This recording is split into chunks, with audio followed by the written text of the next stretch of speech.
Hello everyone, मैं आज आपके लिए लेके आया हूँ एडवांस स्ट्रक्चर। कुछ यहाँ सेंटेंस मैंने लिखे हुए हैं। आइए सीधे सीधे चलते हैं और इनको करते हैं। ज्यादा समय नहीं लेंगे और आपको बताएंगे। तो पहले बार हम पढ़ लेते हैं। देखने में बहुत सरल लग रहे होंगे लेकिन करने में हलवा निकल जाता है। तुमने बोला हुआ है, तुमने बोला हुआ है। स्ट्रक्चर में आप देखेंगे हुआ, हुआ, हुई, हुई, हुआ, हुआ, ऐसे बहुत सारे शब्द आपको देखने को मिल रहे हैं। लेकिन अब तक आपने क्या पढ़ा था? केवल ये पढ़ा था कि जाता हूं, जाती है, जाते हैं, रहा है, रही है। ऐसा स्ट्रक्चर है। ये बिल्कुल अलग ग्रामर पोर्शन का स्ट्रक्चर है और ये एडवांस स्ट्रक्चर में आता है। तो चलिए शुरू करते हैं इस सीरीज को। मैंने यहाँ कुछ सेंटेंस पहले से डाले हुए हैं, तो बनाते हैं। तुमने बोला हुआ है, तुमने बोला हुआ है, हुआ है। जब हमें पता लग रहा है कि है आ रहा है तो ये प्रेजेंट का है। सिंपल वे में हम कह सकते हैं।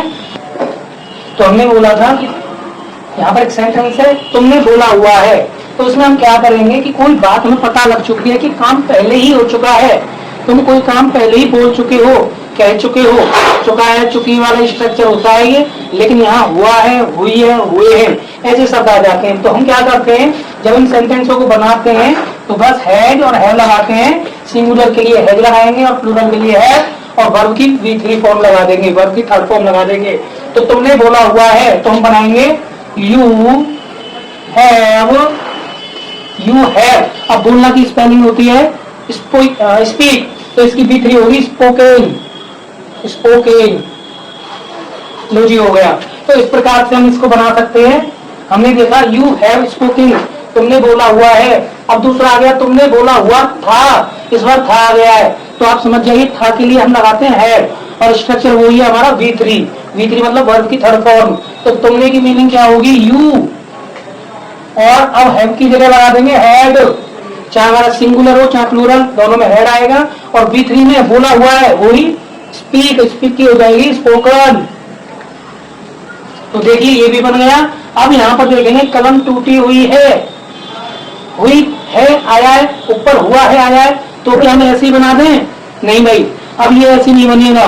क्यों? क्योंकि ये केस कौन सा है? एक्टिव केस है या पैसिव है? ये पैसिव केस है। क्योंकि कलम टूटी हुई है यानी कलम किसी ने तोड़ी है। तोड़ने वाले का नाम तो है नहीं, तो नाम नहीं है तो क्या बनाएंगे? पैसिव फॉर्म में बनाएंगे इसको। पैसिव फॉर्म में क्या होगा कि सबसे पहले हम कलम की स्पेलिंग लिखेंगे। कलम यानी कि यहाँ पर लिखा हुआ है कलम टूटी हुई है यानी किसी के द्वारा तोड़ी गई है। इसको हम पेंसिल लिख सकते हैं या पेन लिख सकते हैं। तो हम यहाँ लिखेंगे पेंसिल। अब पेंसिल एक है तो स्ट्रक्चर क्या कह रहा है? इज लगाओ, तो इज लगा देंगे इज। और लास्ट में क्या कह रहा है? V3 लगाओ। टूटी हुई है, टूटने को क्या कहते हैं? ब्रेक। और जब टूटी हुई है तो क्या कहेंगे? V3 में ब्रोकन। क्या कहेंगे? ब्रोकन। लो जी, हो गया पेंसिल इज ब्रोकन। नीचे भी वही है कि ऊपर आया है और नीचे आया थी, कोई दिक्कत नहीं, हो जाएगा। केवल स्ट्रक्चर में वाज या भर आ जाएगा। सेम हम लगा देंगे पेंसिल, एक वचन है तो वॉज आ जाएगा और यहाँ पर आ जाएगा ब्रोकन, क्योंकि ब्रेक की थर्ड फॉर्म को कहते हैं हम ब्रोकन। वह सोया हुआ है, वह सोया हुआ है। तो हम यहाँ पर क्या करेंगे? अब आप देखेंगे कि सोया हुआ है तो यहाँ किसी इंसान की बात हो रही है। जब किसी इंसान की बात हो रही है, वह सोया हुआ है, तो ऐसे में हम क्या करेंगे? ये आपको देखना है। स्ट्रक्चर कहता है इजारन के साथ लगाएंगे वर्ब में ING। ये हमने यहाँ स्ट्रक्चर लिखा हुआ है, आप इसको नोट डाउन कर सकते हैं, स्क्रीनशॉट ले सकते हैं। इसमें हम क्या करेंगे? वह की स्पेलिंग आएगी सब्जेक्ट ही। अब एक वचन होता है इज। अब वही देखो सोया हुआ मतलब वो सो रहा है, रहा है, रही है वाले स्ट्रक्चर पर ही आ जाएंगे। तो सोना की स्पेलिंग होती है स्लीप, और हम इसमें क्या लगा देंगे? ING। ही इज स्लीपिंग, वह सोया हुआ है, या फिर वह सो रहा है, बात एक ही है लेकिन बोलने का तरीका बदल दिया है। हो जाएगा, स्ट्रक्चर यही काम करेगा। नेक्स्ट वाला वह सोया हुआ था, यहाँ पे था आ गया, यहाँ पे है। सेम स्ट्रक्चर है, था के लिए हम वाज और लगा देंगे। वीडियो को पूरी देखें तभी आपको समझ में आएगा। वीडियो अगर आप पूरी नहीं देखेंगे तो आपके लिए स्ट्रक्चर करना मुश्किल हो जाएगा। तो वीडियो पूरा वॉच करेंगे तब आपको ये समझ में आएगा। तो हमने यहाँ क्या लगाया? ही इज, सॉरी अब बताइए इज आएगा कि वाज? मैंने तो इज लगा दिया। क्यों? अब देखो यहाँ पे था आया है, था के लिए वॉज, एक वचन है, ही वॉज स्लीपिंग। वर्ब में आईएनजी लगा देंगे, लो जी हो गया। स्ट्रक्चर आपके सामने दे रहा हूँ, साथ साथ बना के दे रहा हूँ, प्रैक्टिस करिए, देखते जाइए।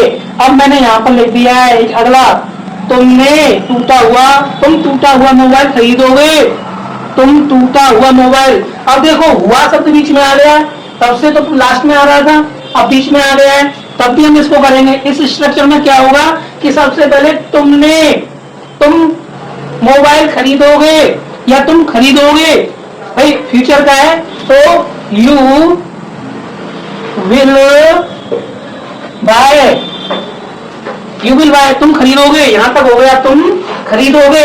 अब कैसा मोबाइल खरीदोगे भाई? टूटा हुआ मोबाइल खरीदोगे, टूटा हुआ। जब टूटा हुआ मोबाइल है तो इसका मतलब मोबाइल टूट चुका है ना, टूट चुका है कि नहीं? तो टूटने के लिए V3, और कैसा मोबाइल है? टूटा हुआ, तो V3। ब्रोकन, हम ब्रोकन को लगा रहे हैं यहाँ पे क्योंकि ब्रेक की थर्ड फॉर्म होती है ब्रोकन, और मोबाइल, ब्रोकन मोबाइल, हम यहाँ क्या लिख देंगे?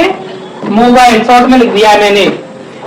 तो you will buy broken mobile, तुम टूटा हुआ मोबाइल खरीदोगे। और अगला है, तुमने टूटता हुआ तारा देखा, तुमने टूटता हुआ तारा देखा। तो हुआ शब्द यहाँ भी आ गया, मैंने इसको अंडरलाइन किया हुआ है, आ जाने दो, कहीं भी आ जाने दो। हुआ जब आ रहा है तो V3 लगाइए, बस इस बात को आप कॉपी में नोट डाउन कर लें। हुआ शब्द आ जाए तो उसके लिए V3 लगाएंगे, वर्ब की थर्ड फॉर्म लगाएंगे, ये बात क्लियर करिए बिल्कुल। तुमने टूटता हुआ तारा देखा, तो तुमने देखा, पहले इसको बना लो, तुमने देखा, तो यू शॉ। भाई हमें पता है पास्ट का है तो हम पास्ट के में सेकंड फॉर्म लगाते हैं, यू शॉ। सी तो नहीं लगाएंगे या फिर हम सी तो नहीं लगाएंगे, यू शॉ सेकंड फॉर्म लगाई, तुमने देखा। कैसा तारा? टूटता हुआ, टूटा नहीं है, टूट रहा है, तुम देख रहे हो, मतलब वो काम जारी है। टूटता हुआ तारा देखा है, तो तुमने टूटता हुआ तारा देखा। तो टूटने को कहते हैं वैसे ब्रेक, लेकिन जब तारा टूटता है तो उसे कहते हैं शूटिंग। तो हम यहां लगा देंगे अ शूटिंग स्टार, लो जी हो गया। You show a shooting star, टूटता हुआ तारा देखा, हमने यहाँ शूटिंग स्टार लिखा है क्योंकि काम जारी है, चल रहा है, टूट रहा है वो, ठीक है। स्ट्रक्चर आपको समझ में आ गया होगा।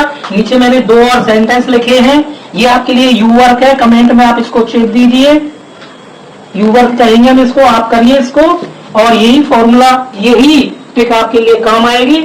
अगर आपसे नहीं होता है तो आप मेरी सहायता ले सकते हैं। मैं सीधे सीधे यहाँ काम की बात सिखाता हूँ, इंग्लिश ग्रामर का ज्ञान देता हूँ। तो आपको मेरी वीडियो अच्छी लगी होगी और मेरे दिए हुए कॉन्सेप्ट समझ में आ रहे होंगे। तो इसी बात पर आप मेरे इस वीडियो को अच्छा सा लाइक दे करके जाए। धन्यवाद।